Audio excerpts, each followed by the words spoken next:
Let's get started since it is slightly past 1 p.m. We are talking today with Dan and Julie Ihara. We are continuing. This is chapter 2 called pre-listing. Chapter 1, we had Rustin Tong on and talking about lead conversion. It was a fantastic class.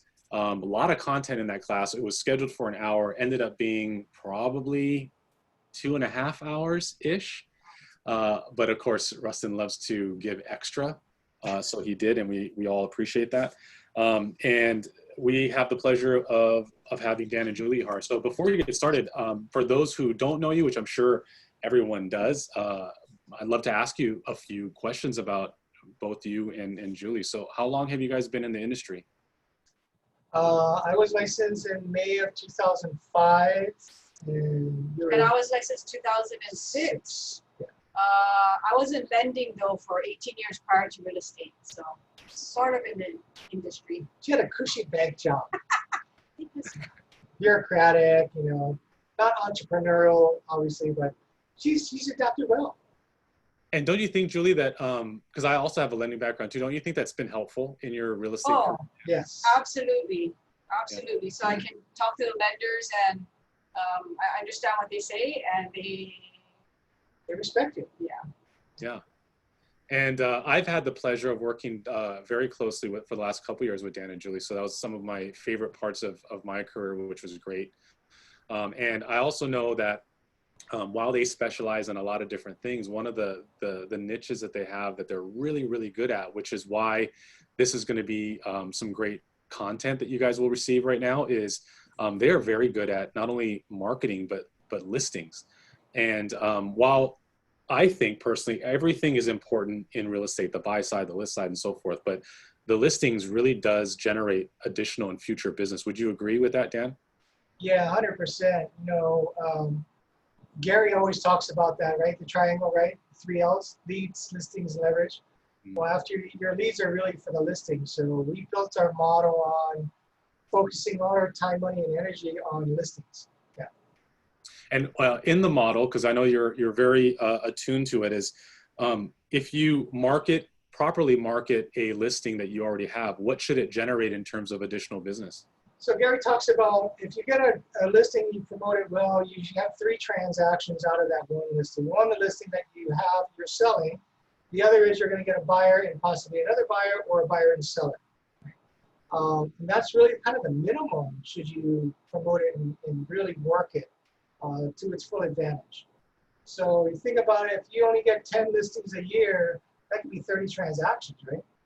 Guys, I don't know if you heard that, but if you didn't, please write that down. That's huge, because if you are, you know, a lot of new agents are doing this, or maybe you've been in the business for a long time and you're just kind of doing a repetitive thing. If you get a listing, while it is our job, our fiduciary responsibility to sell that home, what Dan is saying is if we follow a certain model and a certain structure, just having that listing and marketing it the right way should therefore generate a substantial amount of extra business. So, you know, make sure that you're doing all these steps because the models and systems are already there for you.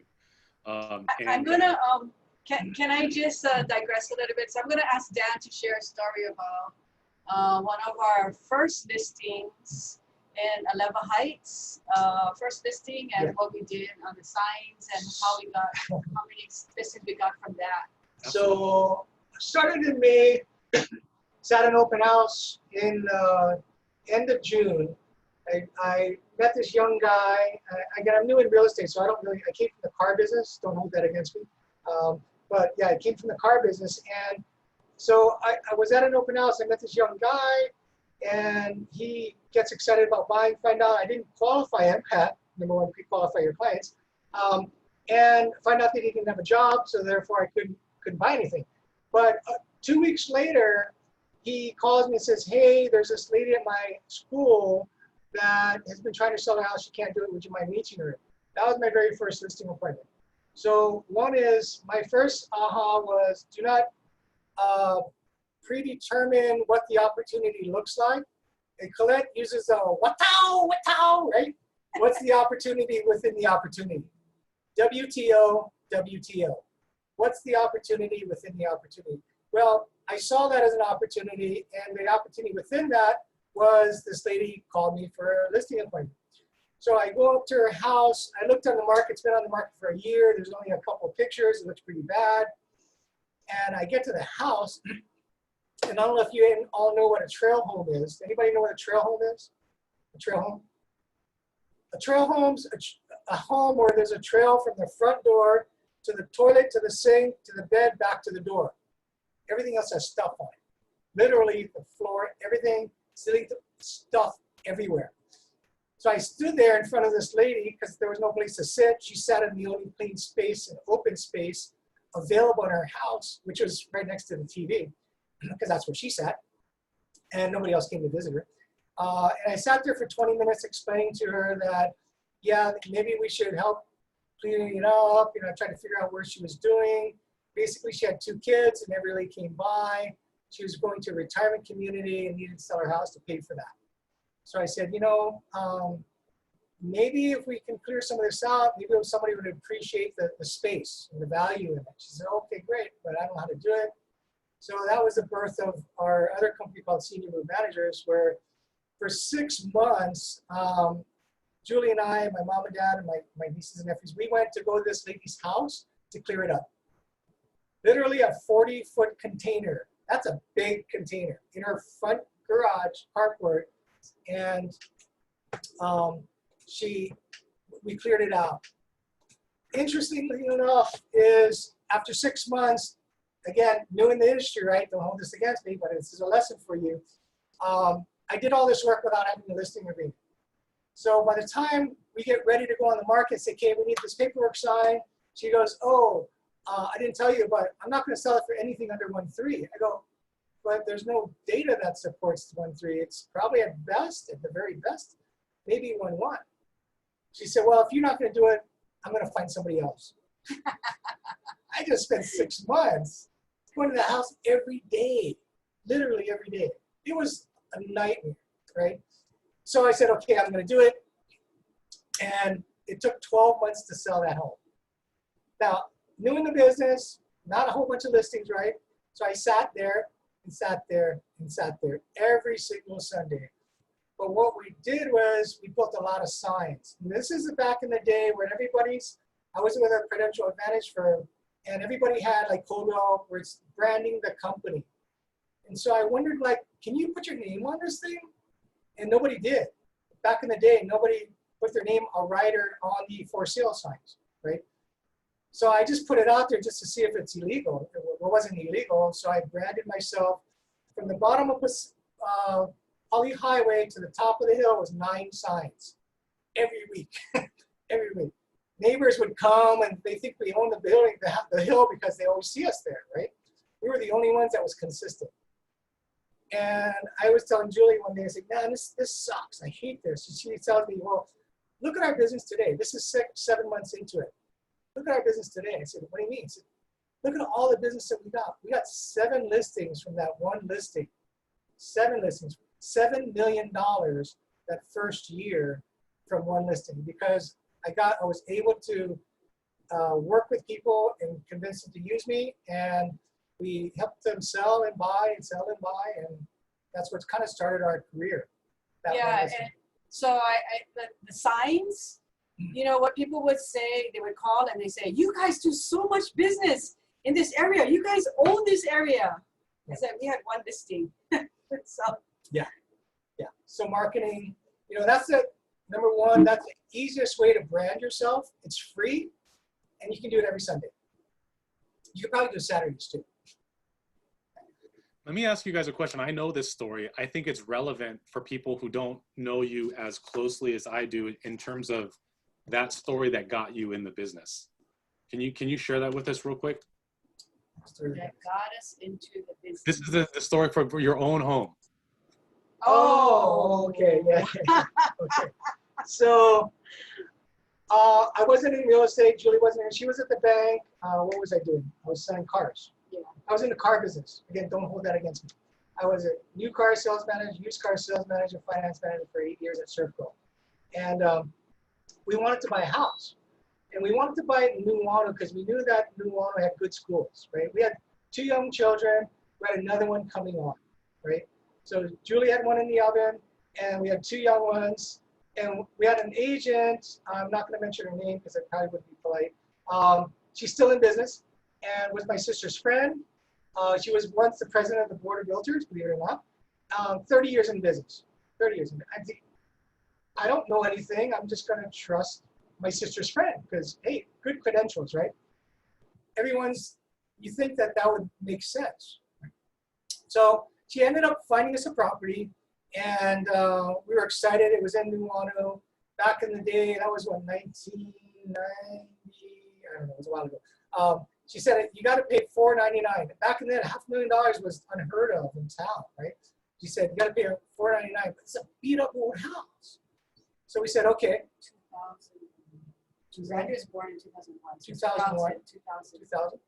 And I said, okay, well, let's do it. And so we get there, we get the paperwork signed. We felt really cool because they let us move in early, right? They let us move in early. Julie was pregnant. We said, well, this is perfect, so awesome. Thank you so much. We move into the house, and then a couple weeks later, the realtor knocks on our door, and she gives us an envelope, gives me an envelope. She said, here's an envelope, fat manila envelope. She says, here, I gathered all the information for you, and I posted it all everywhere to sign, so just when you read it, sign it, and then call me, and I'll pick it up. That was the closing documents. Ladies and gentlemen, this lady did nothing for us. We never had a home inspection. I wonder why. We found out later that the seller's agent and her are very good friends, ended up working together. We didn't have a home inspection. We didn't have a termite inspection. When we sold our house, we had to tent it, obviously, because termites were all over the place. But the sad part about it was, in the envelope, it said that our house was encroaching on our neighbor's property. There was a survey. She included a survey with the signing documents. By 3 feet, not inches. Our house encroached by 3 feet. So I go, wait a minute. This land on the side, there's nothing there. In fact, there's a fence way over there where everybody thought the property was, but actually the property line is here. So I remember I go over to this lady's house, the neighbor, and I go, so, Mrs. Wong, you never knew you had this land, therefore the fence is there. Why are you making us cut our house? She said, well, my son-in-law feels it's our property, we should have the land. And I put my hand up, said, okay, I understand where you're coming from. I walked back, I said, you're kidding me. This is unbelievable. We had to live in that house. We had to live in that house for 12 months as they cut the house. Coming from the carport, there was a deck, a beautiful deck on the side, and a nice entry door. And then there was a shoji door right after that. Then the stairs going down to the yard on the side. All that had to be removed. The deck went from, I would say, about almost 10 feet down to about 4 feet. The stairs going down that side of the house was the only way to get there, had to be removed. The beautiful shoji door had to be removed. They cut the eave that was 4 feet all the way down to 1 foot. And they got a variance to do that. And that all happened while we lived in the home. And I could not believe that. Does anybody know what the law is that could have protected us? It was in regular court system. That's a hint. Adverse possession. See, it was notorious because there was a fence there. Right? There was a fence there. So it was notorious that this was where everybody believed there to be ownership of land. Hey, Kevin, you got it. It was in a regular court system. And our agent could have fought for us. Unfortunately, I didn't get into real estate until 4 years later. Statute of limitations 2. We're out.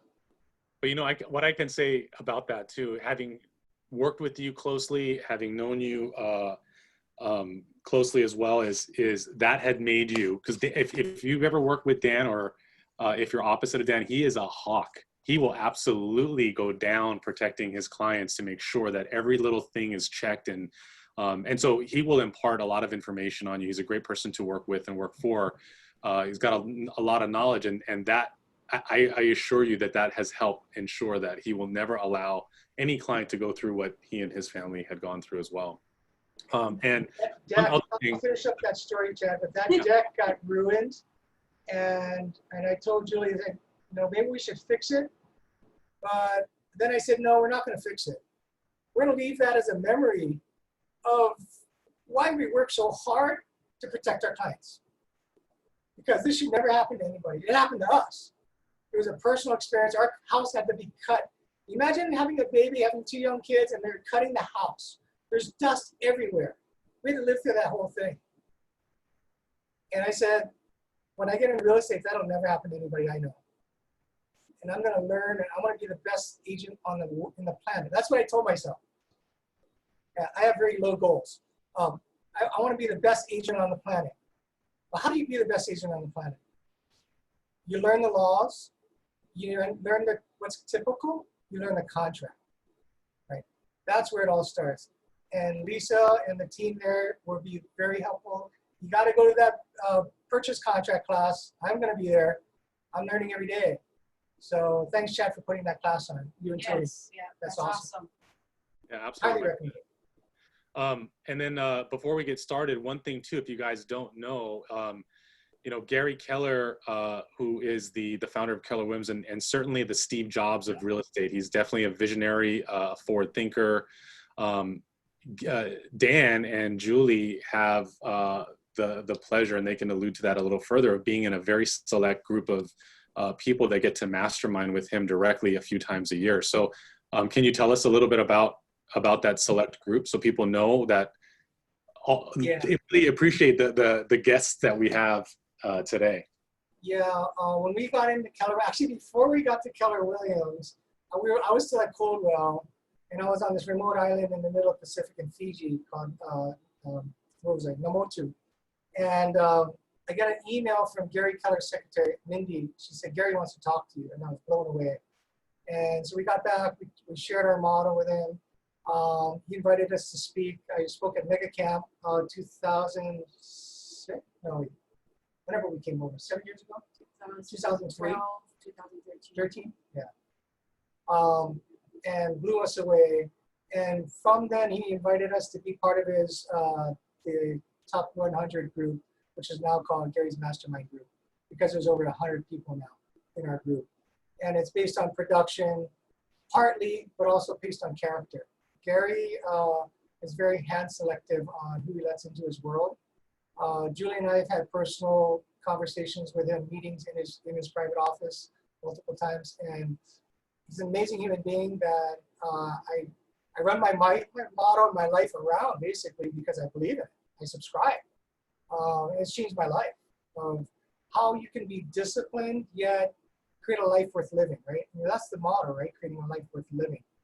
And yeah, he's helped us do that. What's really cool is our group is like a little brotherhood. In fact, Chad's been to a number of our meetings with our leaders. Now it moved from just the Rainmaker to the Rainmakers teams.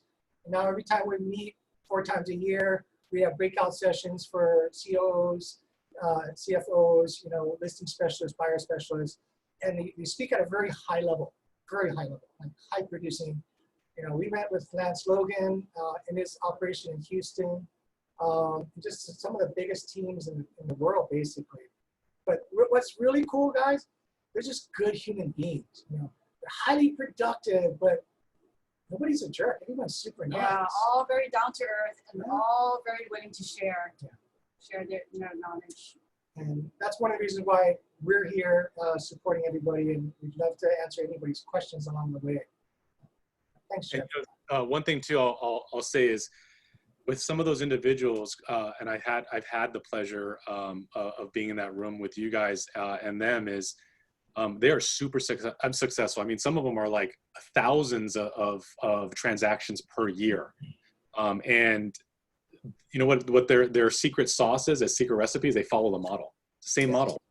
It's all the same model. It's a model that we're talking about today. So without further ado, Dan, I'm going to hand it back over to you and Julie, and feel free to start diving into today's lesson. And guys, I'm looking at the chat log, so if you guys have questions, just for sake of keeping things as clear for the recording as possible, please mute yourselves. But open up the chat. If it's a question that I can't answer, I'll interrupt Dan politely, and he'll chime in and give some additional information on your question. So without further ado, Dan and Julie, take it away.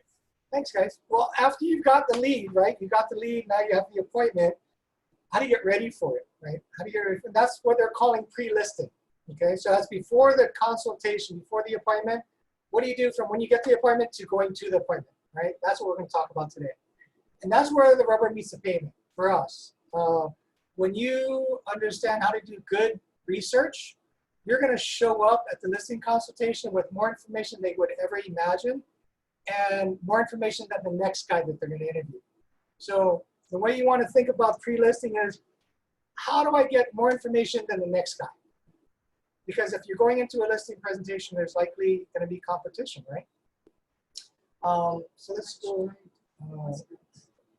So the package, actually, can you step over? Thanks.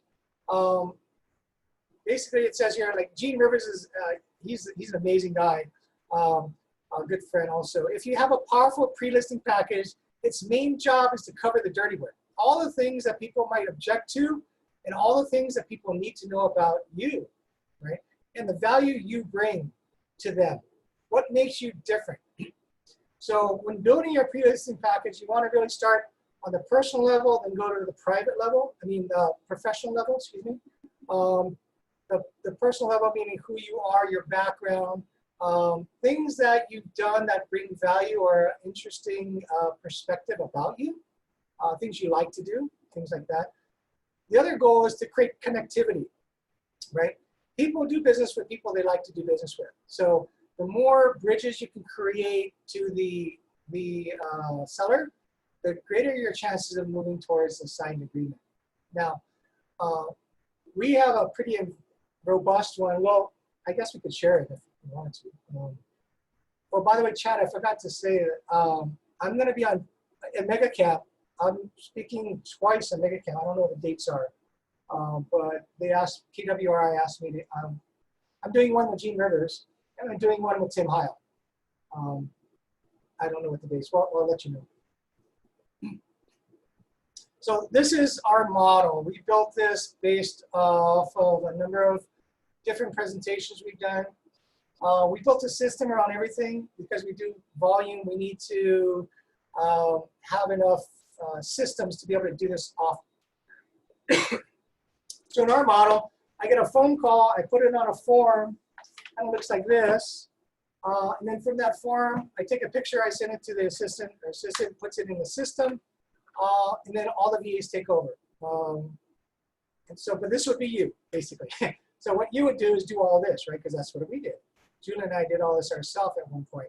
And so we took a Google Street View. And people like that, right? If you can customize it for them, you just go, everybody can do this. This is not special, guys. Everybody can do this. So all we do is give an address to a virtual assistant, they pull the picture. That's how easy it is. And they put their client name there. But that's really cool because when they open it up, they go, wow, that's my property? How'd you do that? Or they'll look really closely, oh, that's an old car. Or that tree's not there anymore. Yeah, that's Google Street View. Then we have an intro letter telling them what our values are, what the objective is. Table of contents. I wouldn't expect to do all of this, but do some of it, maybe. Our profile about our business and our background and the entities that we steward. Our personal background, Julie's personal background. Isn't she gorgeous? Look at that picture. Look at that. Our family. People want to know who you are, right? So the more connectivity you get with that person, then the more comfortable they're going to feel, right? This is our MegaCamp. This is our team, how we broke it up, and we explain what we do. So that's just us. We can pass because then awards or accolades, stats, whatever stats you have, you can do that too. This is something everybody can do. So Keller Williams Awards and Honors, I would 100% use a slide like this, right? Because this will people want to know, like, killer who? Like, what company are you with, right? This helps them understand, and so get good at being able to deliver value in our company, right? And all this stuff's available. Chad, maybe you can help us give us up-to-date information so we can change Yes, this. some of that's pretty old. I sure can. Yeah. What we did is we wanted to better explain the process, right? So we broke down the process into steps, pre-escrow and escrow. So we call it a strategy session, our listing appointment. We changed the term from that listing appointment to a strategy session because our goal is to create strategy, right? And that's a word that most people don't use, right? So again, finding ways to make you different is really important. We're going to share their goals, understanding, find out what their goals are, discuss their options. Then we're going to take care of the paperwork. See, already I'm teeing up, I'm giving them an on-ramp of what to expect. Part of our process is you're going to sign paperwork. Okay, so they're getting this 1 to 2 days before we show up. They understand that after we talk strategy, we're going to sign some paperwork. Okay. And notice the word paperwork. It's not contract. It doesn't sound scary. It's just, we'll do some paperwork. We define paperwork below it as in this agreement, right? We calendar the events of what's going to happen, and we do these coming soon photos. And then there's home prep work, which could be anything under the sun. What we've done differently is we front load all the ways, well, not all the ways, we front load a lot of the ways that a buyer can cancel on the contract. One is we order the title report. You want to do that up front. You want to complete the seller's disclosure statement, which we do before we go on the market, not 5 days or 7 days after. Most people don't do that, right? The reason why you want to do your seller's disclosure up front, and you can do this once you sign the paperwork, is you're going to have a better understanding of how to determine value and also how to sell the property and be able to answer all of the buyer's questions, right? Buyer's going to have tons of questions. Well, it'll save you a lot of time going back and forth to the seller. Oh, they're asking this or they're asking that. You already asked it up front, right? But be very, very detailed when you talk about your seller's disclosure statement. Ask a lot of questions. I have taken up to 4 hours to fill out a seller's disclosure statement with a client. So know that you don't want to cut corners on finding good information that could protect the seller and also protect you. The other thing we do is we do the survey up front because we know that if there's a survey encroachment, what happens, guys? What do you need to do? What do you need to do if you get an encroachment issue that shows up 15 days prior to closing? Encroachment agreement. Encroachment agreement, absolutely. Encroachment agreement. So if you do what most people do, which is order it 15 days prior to closing, and there's an encroachment issue and you can't reach the neighbor or the seller's in the hospital or something, what happens to your closing? It doesn't close. The buyer actually can walk away at that point if you can't get an encroachment agreement. So know that that's one way that we kind of bulletproof our transactions by doing that up front. And if there's an issue, we resolve it before you can go to the market. If there's no issue, guess what? It's in MLS and you can see it. It's an attachment, okay? Then we launch all of our marketing strategies, obviously internet, photos, drones, videos, everything everybody else does. What we also started doing is every single listing, we do an agent-guided virtual tour. Today's world, expect it to be like this for a while. We may not have real open houses for some time. The 2 days after we got the word on the first shutdown, we did our first agent-guided virtual tour. And so if you go to our Facebook page, if you want to see what we do and how we do it, everything's there. I've also built, I don't know, a dozen or two different classes that are 1 hour long. You can watch all that too. So feel free to just take a look at our stuff and like it, share it, follow it, whatever you want. Okay? Then we also invite the top agents to our listing, and then obviously social media. Then we have this model, it's called a 10-day blitz, and I don't expect you to do that, which we're actually not doing it anymore because of COVID. Then the offers come in, we review the buyer and the agent, ask a lot of questions. research the lender, the counter offer goes out. From there, it's an acceptance all the way through. Everybody understands that. So I think the purpose of this was to bring clarity to people of what the process looks like, where the next person that they meet may not be able to articulate that. Right? And you want to be able to do that in a drawing that is easy to understand. Oh, somebody asked, do I have the home inspection done before his listing? Typically not. Am I against it? No. I would definitely do it if the client wanted to. I've done enough of them to kind of have a good handle on what that's going to look like anyway, so we do that part of our pre-listing anyways. Another question that Po'okela is asking is, what is a 10-day blitz? So one of my buddies, Jason Burns, he was on stage with Gary Keller as well. We became really good friends. He's in Pasadena, California. Similar market, actually his price point's higher than ours, but he does this 10-day blitz where it's, you have a system, right? You load it on a Thursday or Friday. You have the first open house on Sunday, you have a broker's open, you have another open house. All offers are due on the next Monday. That's 10 days.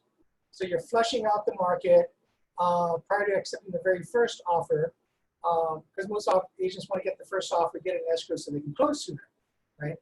And this, what we find is it drives traffic.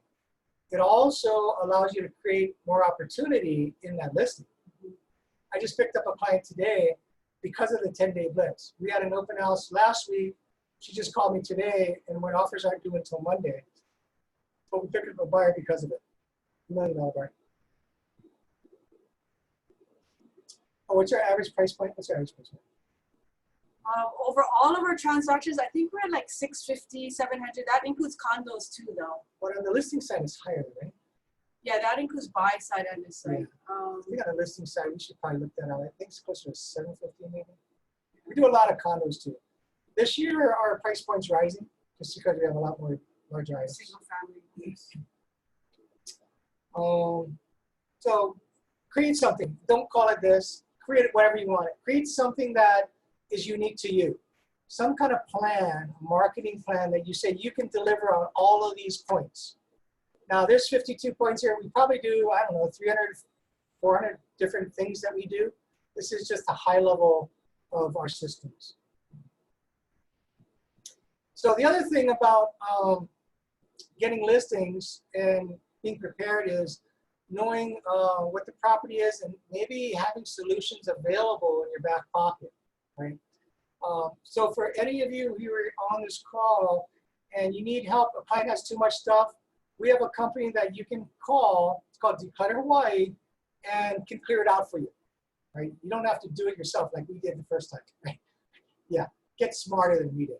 So we actually built a company to do that because we knew there was a need. Declutter Hawaii, senior move managers, same company. We moved over 800 families over the last 15 years, actually 10 years. We had this company. We have a whole system around that company as well, as far as how do we help people transition. So if you have an older client that wants to go somewhere, call this company. Her name is Cynthia. Tell them you work with us at Keller Williams, and she will definitely take care of you. Okay. So the other part that what we found when we started getting into business is I need to find solutions to problems. So that's how my mind works is every business entity we have and are part of, your value comes when you can identify a problem and then can solve it. Right? Identify the problem and solve it. So when you look at a lot of older homes, part of the problem is getting it ready. Right? So if you can start collecting, talk to people, find contractors that are good and that you can trust, that are fair in their pricing, and stay close to them, it's going to help you. Right? So over the years, we've gone through a number of contractors. We've settled on a few right now for the last, I don't know, 5 years or so that have done fabulous things for us. And then have some before and after pictures. Right? Show show the value that you can provide in this book. So when they're sitting down looking at the book, they say, wow, they could do that for me? Wow, I didn't know that. Oh, they can do that for me? Oh, the other guy can't do that, right? Professional photography, please hire professional photographers. It just kills me when I see I'm glad it's not Keller Williams agents that I have seen. But with your cell phone and you see the rear view mirror in front of it, oh my gosh, come on guys. Yeah, that's horrible. Yeah, so do professional photography. Keep in mind, everything that's on the internet is your representation. It's your brand. The question is, what do you want your brand to look like? That's where you put your photos, okay? This is something that everybody should be using. We have a global reach, guys. With KWLS, what we say is to people, we're gonna launch it and put it on over 350 websites and portals around the world. Places where people will go that that will look for real estate. Because today's world, they shop in their cell phone, right? It was a funny story. Is one guy was being a hard ass on me, and at a listing appointment, and I just wanted to play with him for a little while. And he goes, "So Dan, tell me, what's the breadth of your marketing?" I go, "I got to be honest with you. Our company, we kind of stick to the planet. Like we don't go beyond the planet. That's our limit. Okay, we're going to hit the planet, and that's as far as we're going to go. So if you want more than that, you got to find somebody else." I was joking. He started laughing, and it was fun. But MLS, showing time, please use it, because it's your leverage, and sell it. Sell it to your sellers. The biggest thing about showing times is efficiency, and they're going to get feedback, right? People want feedback. The other thing I'm going to suggest to you, not only with feedback, is regular communication. You want to over-communicate. You want to be in front of everything that shows up for the seller. Okay?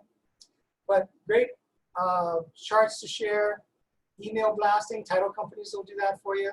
Social media, you can do sneak peeks, and then coming soon programs. This is, by the way, Chad's thumbprint. I gotta say that. Chad's the one that helped us get this off the ground. The sneak peek and coming soon, that was brilliant, Chad. Thank you so much. And then, yeah, our reviews. So the question is, if someone were to Google you, what would they find? What would they find, right? And so you want to start building that today. And you can get reviews from people that didn't close with you, just people speaking for your character, about your hard work, right? Whatever it might be. And then also talking about the largest real estate company on the planet. This is a good chart to talk about pricing.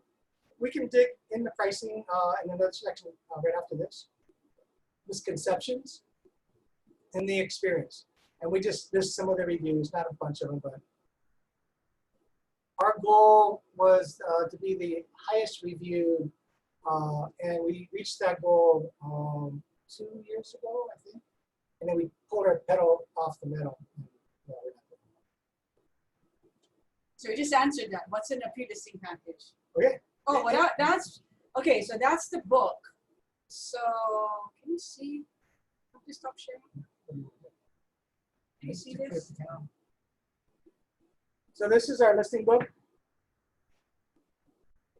Can you open it up? Unibind, if you're looking for this solution, it's Unibind. So when people get this, you think they're pretty impressed? Yeah, this is a coffee table keeper. So all the information that we just talked about, it's all bound in here.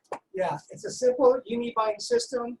You guys can get together and build it, or maybe the Market Center can, get a system whereby you can deliver it in a way that's highly professional versus stapled or spiral notebook bound kind of thing.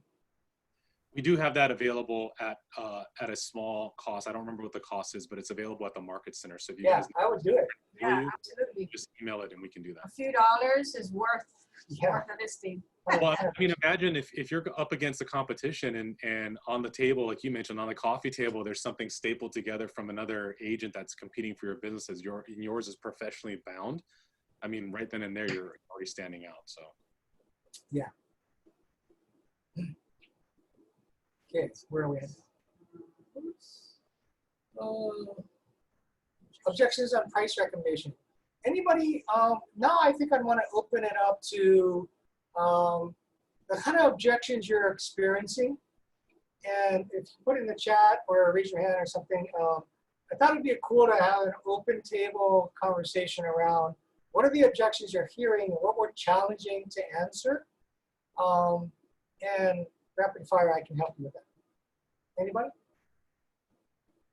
While we're waiting for people to type it in, I'll throw some that I get all the time as a BIC when I review some of these things too. Is well, the seller is considering a discount broker, so they're charging me a lot less.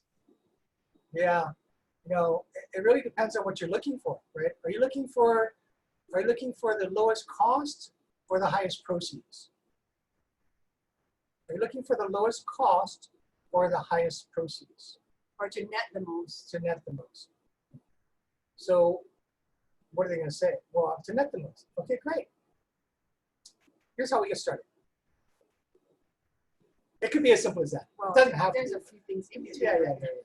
It can be. How else do we explain that? I guess so the way I operate is in questions. The reason I ask in questions is because I'm not telling anybody something, I'm asking them. See, if I told them that I'm great, or this is what they need to do, then they can easily dispute that, right? They can say no, or they can push back. But if I ask them a question, it's their commitment, not mine, right? So you got to ask the right question, right? So that's why the question was, what's more important, to get a low cost or the most money at the end? Okay. You want the most money at the end? We can help you do that. Let me show you how. Right? These are the things that we're going to do for you. Do you think this would add value? Right? Does the system add value? Do you think we can, get you more for your money versus a discount broker? The other thing to ask them is, you ever went to a discount store? Yeah. So if you're looking for the best product or best service, would you go to a discount store? Oh, no. So why are you considering it now? This is like the biggest decision you're going to make financially for a long time, selling a piece of real estate. Because a mistake could be $10,000, $20,000, $30,000, or worst case, liability. Liability could mean you could sell it, not disclose something, the seller come back and sue you later and make you buy the house back. Would you like that? Oh, no. Who's going to advocate for you? Do you think you're going to get the same level of service from a discount broker than from what I just shared with you, what you know about our organization? Another thing, if I can chime in and add something too, is agents, you guys should know the lore, right? The language of real estate, the numbers behind the numbers. And I'm always looking at this. And one thing that you can run reports on MLS, but you can run a report and look at all the discount brokers and see what their average days on market is. So basically what they're doing and how they're performing up against what you're doing or what your firm's doing. Sometimes that would already separate you from the pack and answer that question. Or you can even go so far as to run sales price to list price ratios on those discount brokers versus what you're doing. So what that would show the seller is if they're listing it, are they already starting off too high because they're at a huge discount? They got to keep lowering the price. And then the last thing I would say too is that if their days on market are 3 or 4 months and you might be 30 days, just as an example, you can tell the seller, hey, listen, when you add up those months of mortgage payment, that's probably your perceived discount is poof, it's gone. Yeah. That's no longer a discount anymore, especially if the property is vacant. Yeah. One of the questions that is being asked in the chat, which is great and probably the most common one, is a seller asking for a ridiculously high price. That never happens. Never. Never happens. Just yesterday. Just yesterday. Julie's friend. I'm gonna blame it on her. We go there and she's telling me the number that she wants. And I look at the comps because there's nothing that supports that number, right? So be careful when you're having a conversation. You have to take it away from the emotion and put it to data. So when I talk about comparables, I use the word data a lot, right? Because it takes there's no emotion in data, right? Would you agree? There's no emotion in data. So I'm going to talk about data. So I pull the comps up. I say, well, based on yours, and she wanted 6 something, and the highest sale was 545, something like that. But she had 2 parking. So I said, well, that parking, I looked at it, it's probably worth 20 grand. right? So now you're up higher, and you're a higher floor, you can have a little bit more, right? But it's certainly not 600,000. There's no data. I asked her the question versus me telling her there's no data that supports it. I asked the question, show me some data that supports your number. Show me some data that supports your number. How does that make sense? Well, but I did all this, and I did that. Okay, well, then what I had to do is explain to her, and this is something you want to do. See, in real estate, there's only two types of buyers. Only two types. There's a buyer that's in cash and a buyer that gets a loan. So the buyer that cash, he wields his cash around like a sword. He wants to cut everything because he knows cash is king. So chances are the guy who has cash, do you think he's going to be the highest offer? No, he's not going to be the highest offer. So who's going to be the higher offer? Probably the guy with the loan. Yeah, you're probably right. The guy with the loan is going to come in. He's going to get a loan. Let's say he falls in love. Let's say he wants to pay $600,000 because he just loves the place. But what's going to happen is his lender is going to have an appraiser come out and put a value on it based on data. Show me some data that the appraiser is going to use that would support that. And she goes, well, I guess there's nothing. Yeah, there's no data because they can't make it up. You're looking at the exact same information that the appraiser will look at if it was appraised today, right? If it was appraised today. So what happens then if you sell it at 600 and then it's only really appraised at 580? Well, a couple of things are going to have to happen. One is the lender is going to could deny the loan, which means the buyer walks. Then you have nothing. So you've just wasted all that time marketing and hoping and praying that you would close and you don't close because the guy walked. Or he's going to ask you to bring the price down, right? Or he's got to bring in more money. Well, in today's market, who's going to want to buy something that's paying more than the value today that it's appraised at in a downward cycling market? She goes, yeah, I guess you're right. But I still want 600,000. And finally, I got to a point, I was ready to stand up. Kevin was there too. And I was ready to stand up and said, you know, I don't think we're the right people for you. We're not the right people for you. Because there's nothing that's, I can't sell it at 600. There's nothing that says that I can sell it. I don't have evidence that I can do that for you. She said, well, no, I mean, if I sold all this stuff, then maybe I can make such, okay, now let's talk. So I got her off of her 600 plus, and then we're just under 600, 590 something. But she wanted actually higher than, she wanted the net 600, right, which means she had to list at 630 or so. Yeah, so we talk about our job is to sell it. It's not just to list it. Yeah. You know, it's to help her. We went back to what her goals, back to her original motivation of why she wanted to sell it, for health reasons, she wants to move. So there's all of this backstory on why. So we just have to keep bringing it back to her motivation and helping her reach her goal. And if she gets at whatever price, at what the market says, can she still reach her goal? As opposed to, I think it's worth this. Yeah. So kind of bringing it back to just the motivation. To reiterate what Julie said also is, you know, logic makes people think, emotion makes people act. So I always ask the question, tell me again why, I already know the answer, but I'm asking it again because I wanted to come out of her mouth. Okay? Tell me again why you want to move. Tell me why this is important to you. The next question will be, how important is it to you, right? And then you got to drive into that emotion. Okay, so what happens if that doesn't happen, right? And so you start getting to get more realistic with a number that's going to make sense. Gabby is asking, you know, I'm assuming this is when you're competing, such and such agent says I can get X for it. He said he could sell it for that amount. Mm. And you believe him? Yes, I believe him. Of course I believe him. And what would support his number? I don't know. He just said he could. So if I told you that we could do that, would you sign with us? No, I'm lying to you. I don't lie to people. Because there's nothing that supports it. I mean, think about this. And I went deep into this. I said, think about this. Go look at, we're at Marco Polo. Look out the window. Waikiki. It's empty over there. Do you know how long it's going to be empty? For a long time. What happens when it's empty for a long time? What's happening to our recession? Who are the buyers? Do they have jobs? How many of them are available today, right? So I had to get her into reality of this is a pandemic that we're experiencing. That when you look at the cycles, here's another thing. If you want to look at the cycles, there's a chart that shows you from 1987 to now, and the cycles. And so from 1987 to 1990, it grew 15 to 35% every single year in a very short time period. It peaked out in 1990. From 1990 to 2012, that's how long that recession was, 12 years. So if one person sold in 1990, they got this number. To get that number again, it took 12 years to get that same number.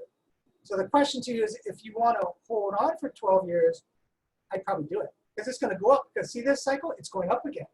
Now we'll look at the second cycle from 2000 to 2007. That was a 7-year cycle. So the question is, when do you really want to sell? You want to wait on for 5, 10 years? Or would you like to sell within the next several months? Well, the question is, the other guy said he could do it now. The other guy said he could do it. What makes you believe him? Does he have evidence to prove that? Are you basing your decision on substantiated evidence, or is it on body, emotion, and feel?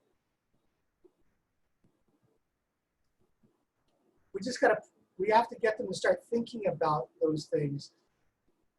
If you can make logic show up, you're halfway there. Then you got to look at the emotion. So what happens if he doesn't? And I've actually told this to somebody.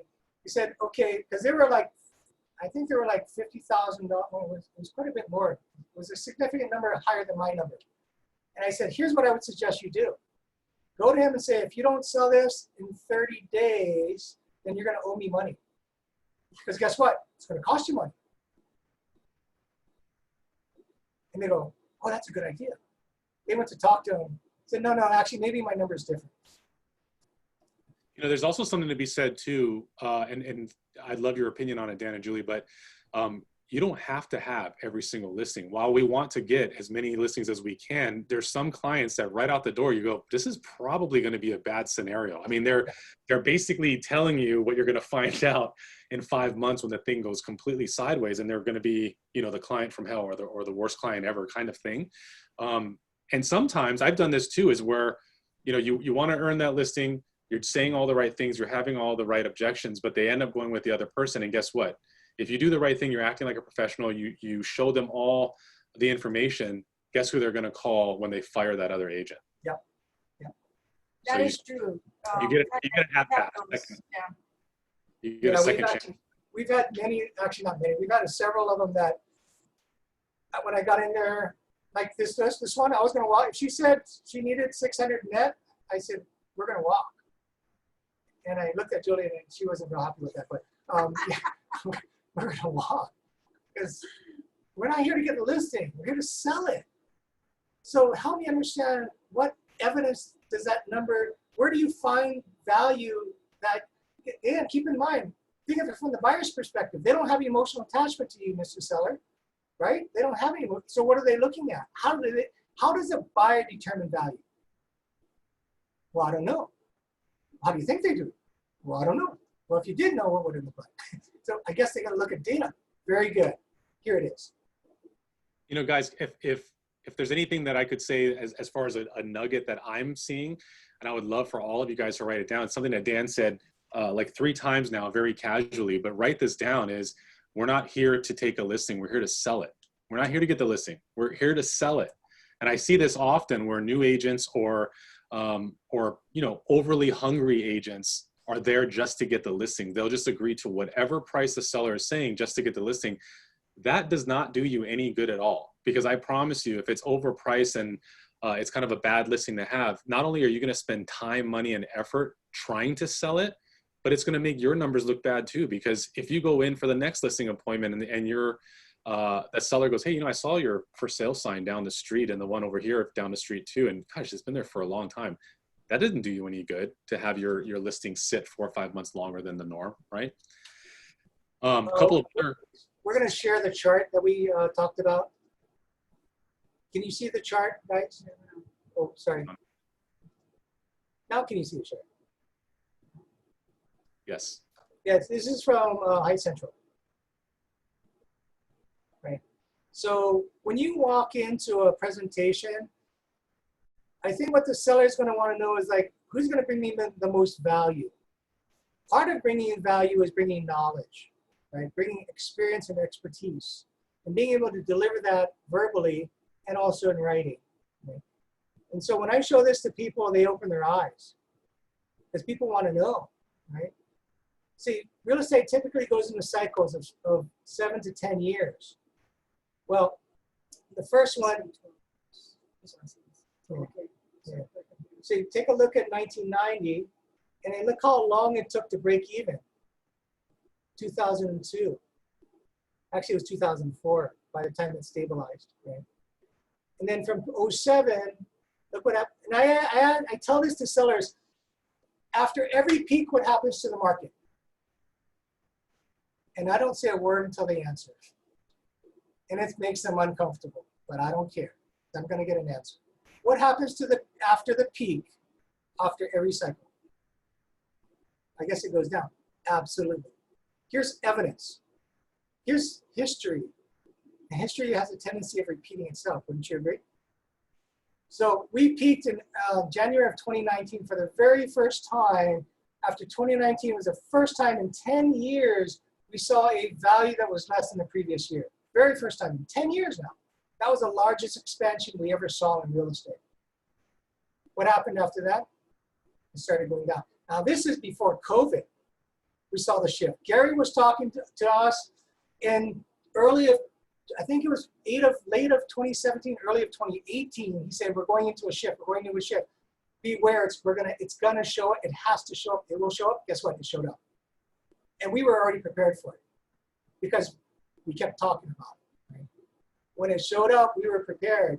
What's happening in the market now is most people don't know what to do because they weren't prepared. Right? It's going to start sliding.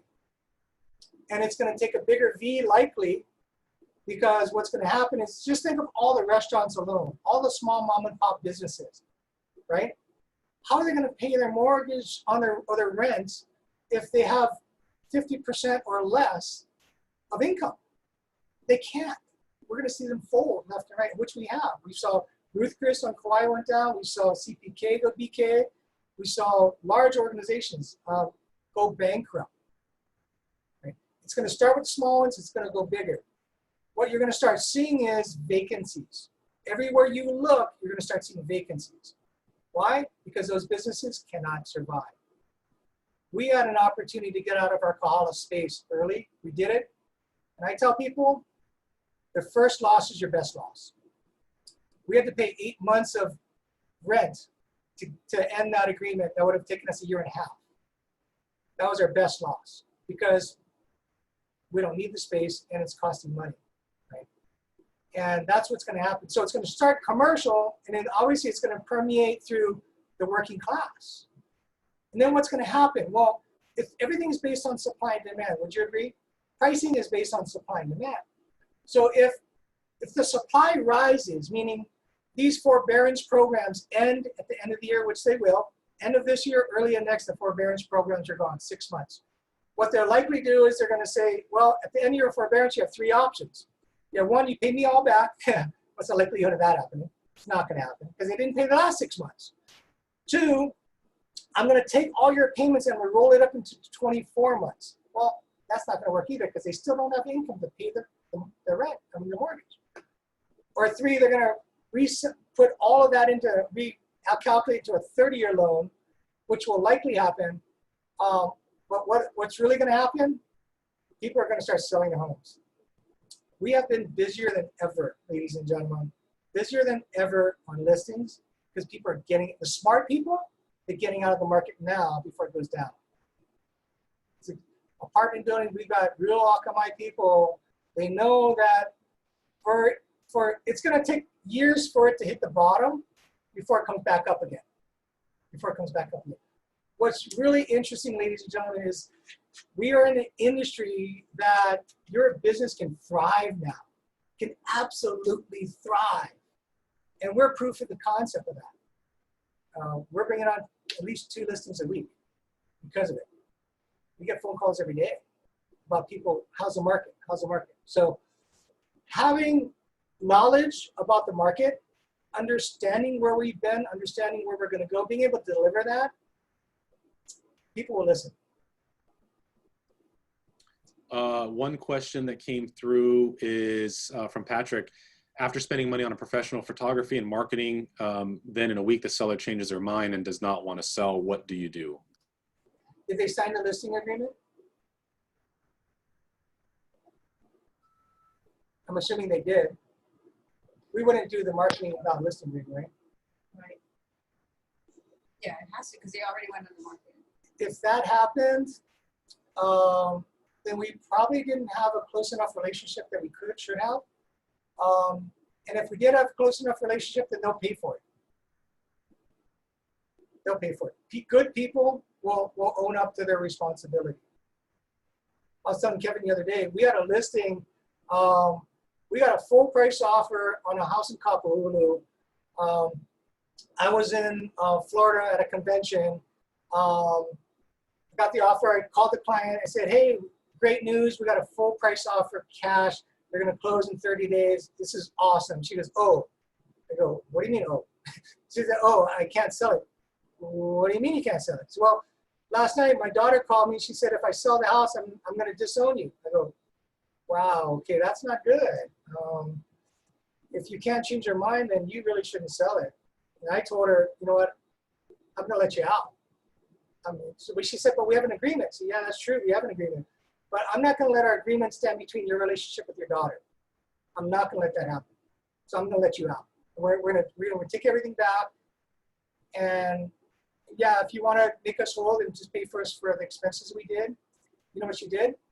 She sent me a cashier's check for $30,000 because a lady said, I signed an agreement and we agreed to do this and you did your job and I can't move forward. It's not your fault.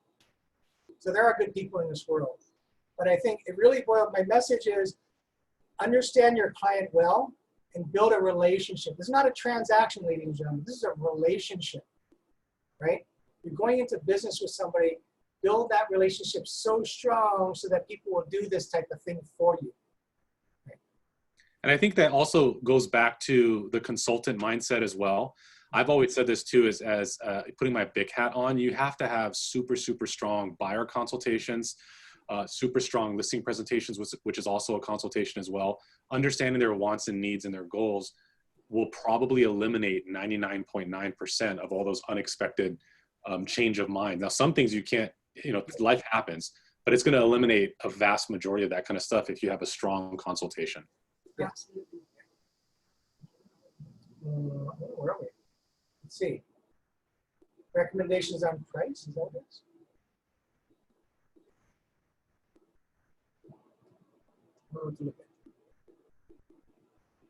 Okay, value proposition. Okay, your value proposition, right? One of the first, this is at the consultation, right? But it could be on the call. So when you book the appointment, you can ask this question. Say, Mr. Seller, Mrs. Seller, can you tell me, I know you're going to interview a number of other agents. What are the top 3 things you're looking for in your agent? See, the reason why we do that is because, and it was a young listing manager that was on our team, and I lost the listing that I thought I was going to get because I was preaching up the wrong Bible.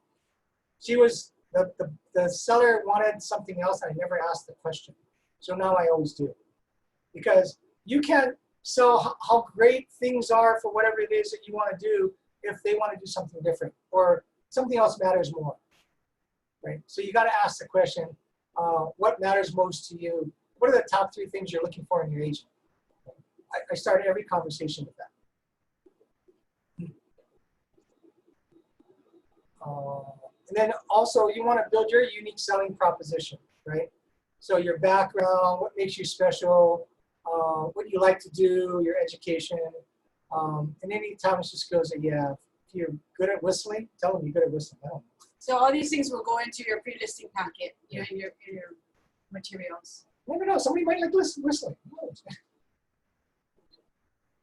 Oh wait, we have some more things. Okay, wait. Okay. You're going to talk about the preparation? Yeah, so in preparation, going back to that, what we do is we want to get there and have more information than anybody else, right? You want to have more information about the property than the next agent. But here's what's interesting. Almost always we show up and the client goes, I didn't know that. Because they're not in our business. They don't look at the things that we look at. So one of the first things you want to do is you want to pull the TMK, obviously, right? And I think, do we have a class on the TMK? Check. Yes, we do. Okay, cool. Yeah, if you haven't take that class, really, really important, because it can help determine value and support your position on pricing. So this is just an example of it's a live example. How we have our data and have our information before we go out on a listing. So this is our new listing that's showing up today, I think. Can you see it? Can you see the TMK? Yep, we sure can. Okay, so this is a client of ours that's coming on the market today. We did this, I don't know, a month ago. Easy to pull up. Land size up on the side. Building size, I go, oh, it's kind of small. Right? So I go, huh, that's kind of small. Then I go down. It says it's a 4.2 on the left side, right? I go down, built 1949. Now, keep in mind, I haven't seen the house yet at this point, right? I only saw street. By the way, use Google Street View, right? Okay, and then it shows, wait a minute, what's going on here? Now, why is that so big, right? That B is a carport. What I found is, there is a new ADU that's right where Julie's pointing. That TMK didn't pick up yet. Because it takes a while. Know that the property tax division and the Department of Planning and Permitting are two different fiefdoms. They're run independently and they don't consistently communicate what's going on, right? So while the building department knows it's there, the property tax department does not know it's there. So they're basing their information on incorrect information, right? So that's one of the things we look at. And then we look at, make sure you look at the flood zones. We always know the height limit. And then permits over here, 2019. See the new building? It shows a permit for it, but it didn't show the space for it. So the tax department knew that it was there, but they didn't put it in the drawing. Okay. And then look at your zoning, your zoning here. Yeah. You want to make sure we understand how zoning works. The land use ordinance, LUO, really important. Okay, so let's go. Then we pull permits. So electronically you can pull permits. Most people know how to do this. You want to pull them and review them before you talk to them. 9 out of 10 times, well, I said that, maybe 7 out of 10 times, I'm showing them stuff that they never knew. Because maybe they didn't do it, somebody else did it before them. And when they bought it, they didn't do this research. So you're showing them information that maybe the next guy won't show them, okay? So we put all of these are permits. Yeah. And then you want to pull the plat map. This is a home run, guys. This is a perfect square, 10,000 for a square foot perfect square. 100 linear feet on each street. Why is that important? Because now you have parking along 200 linear feet versus 100 linear feet adjacent to your parcel, right? And that means you don't have two neighbors. You only got one on one side, and there's a lane on the right side, so the neighbor's far away, right? So there's, check out the next, take the bigger view of that. Here's what's important to see is, look at the rest of the lots. They're all small, aren't they?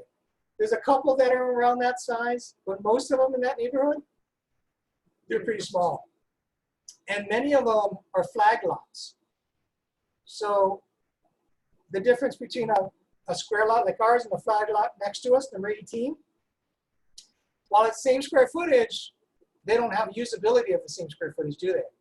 Because you got the flag stem of the flagged lot that you cannot build on.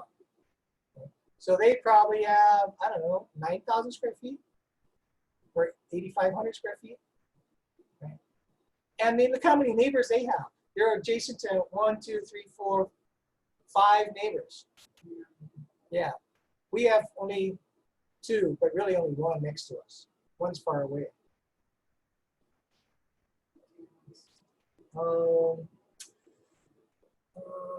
Permits. And I just say one thing too, as you're looking for other things is, you know, what you're kind of doing, my aha, is that you're selling the home back to the seller.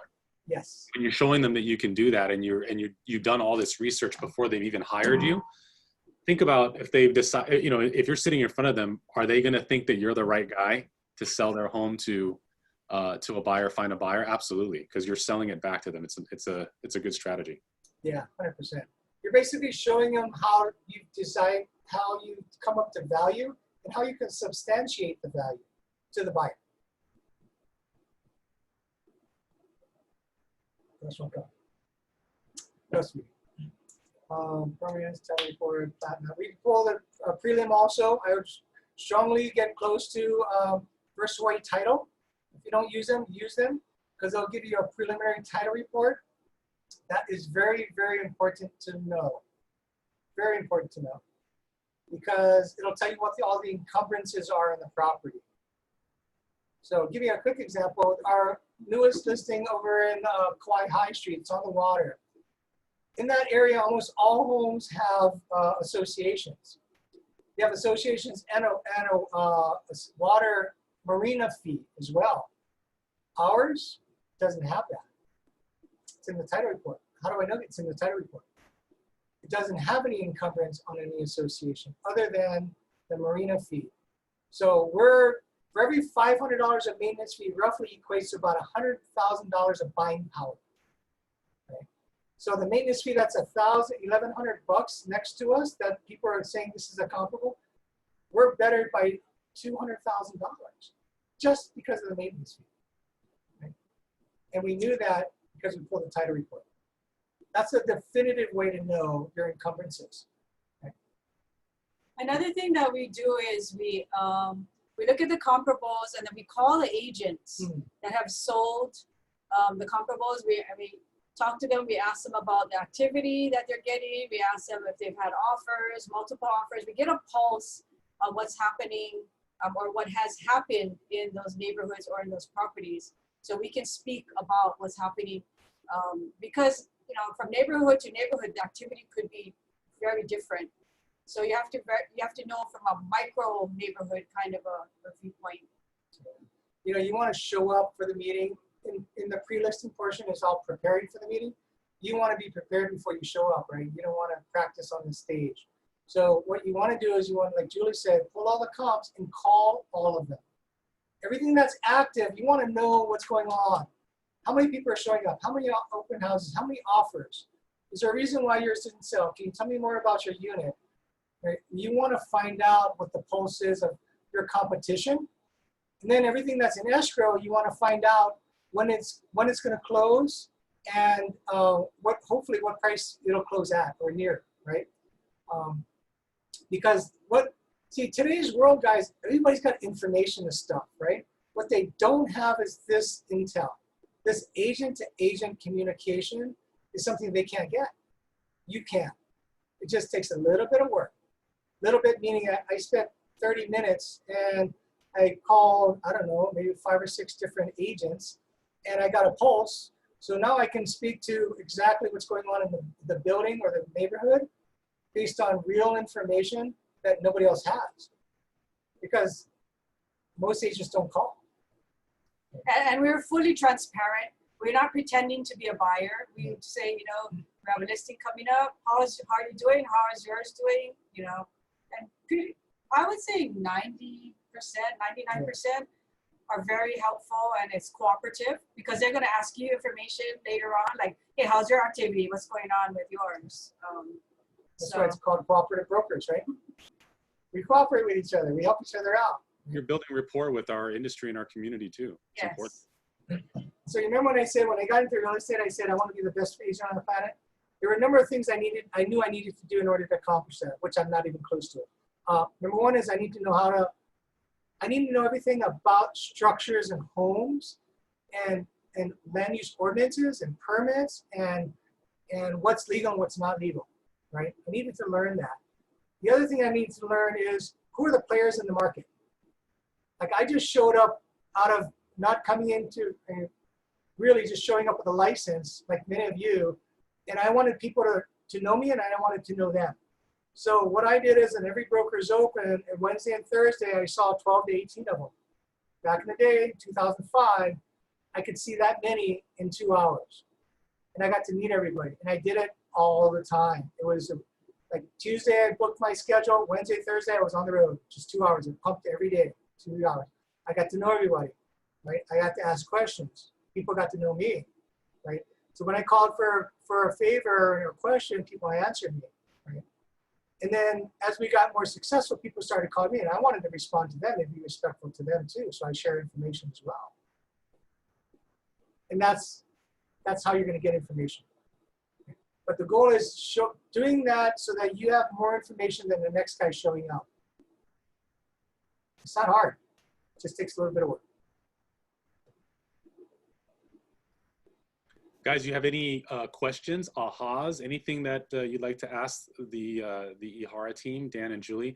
I know it's a lot of information, but they are clearly masters at it. So now you know why they do so much business. By the way, guys, how much volume did you do last year in 2019? 93 million? Yeah. Thanks. Yeah, 93 million? Almost 94 million. 154 transactions. We're actually number one in Northern California and Hawaii. Chad was on stage with me. That's a lot. That's a lot of units. And I think that, you know, they clearly show that they have a proven system as to why they do that. So it's not rocket science. Don't go ahead and reinvent the wheel. Just do what people previous to us have done. Success leaves clues, right?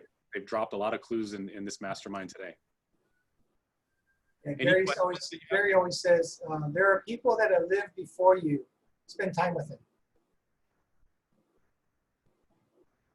Good stuff. Any questions, any ahas, feel free to throw them in the chat, and we'll stick around for about a minute or so. Answer any questions or scenarios that you want to ask Dan and Julie. Any ahas? Someone's got to chime in. You can take yourself off of mute. Give me an aha. Gabby, you have an aha for me that you sent privately. I love it. Open it up. Maybe send it out to everyone. There you go. I'll read it for Gabby. That's ineffective. Oh, good question. So Gabby's aha was simply call other agents to ask about their units to gain a pulse. Very helpful. Also, what you look at in the TMK. Thank you. Kevin says, what things have you done in the past that you learned is ineffective through trial and error? That's a great question. This is a funny one, but it's kind of stupid funny.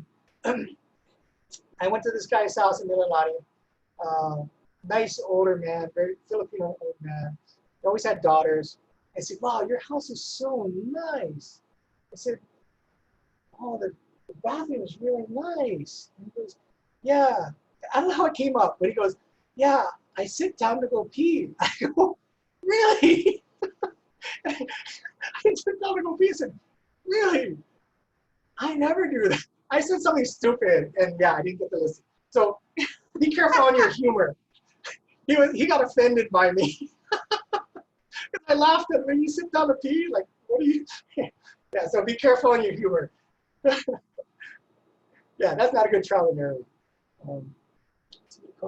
I would say ineffective when you have a lot of ideas, like you go to mega camp and you have 100 ideas and you try to implement all of them too fast. Just do one thing at a time, do it well, and make it part of your system.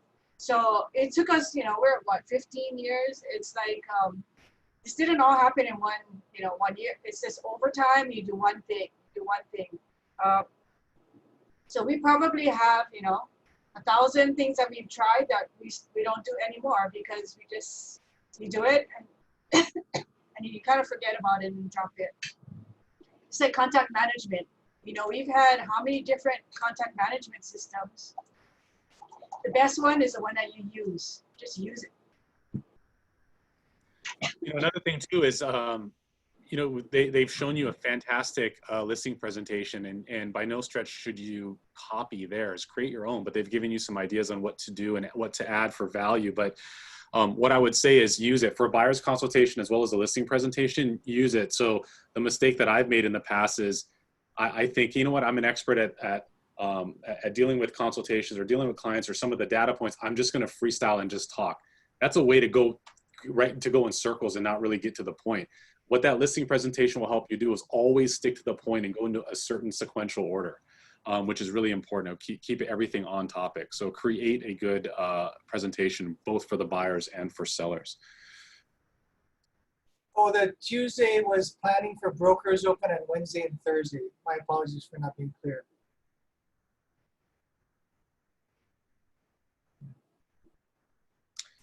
So yeah, take a look at our Facebook page. There's done a ton of training that's open to the public. So we built our business on seminars and education, mainly because that first instance that we talked about in the beginning about our own house, right? We didn't want that to happen to anybody else. So we built our model around training and education. Then we came up to the idea of let's just be open with information. And that was because my son, my 19-year-old son, said, we got to do it.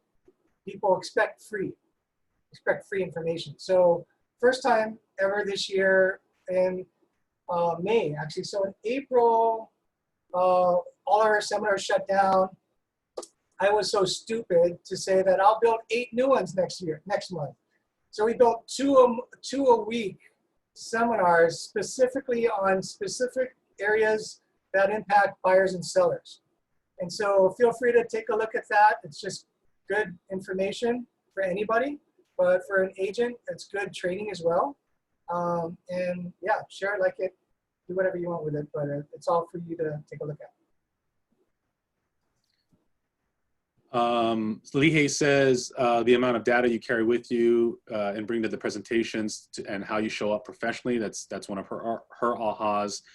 Uni said that she saw your senior solutions on YouTube and it was extremely helpful.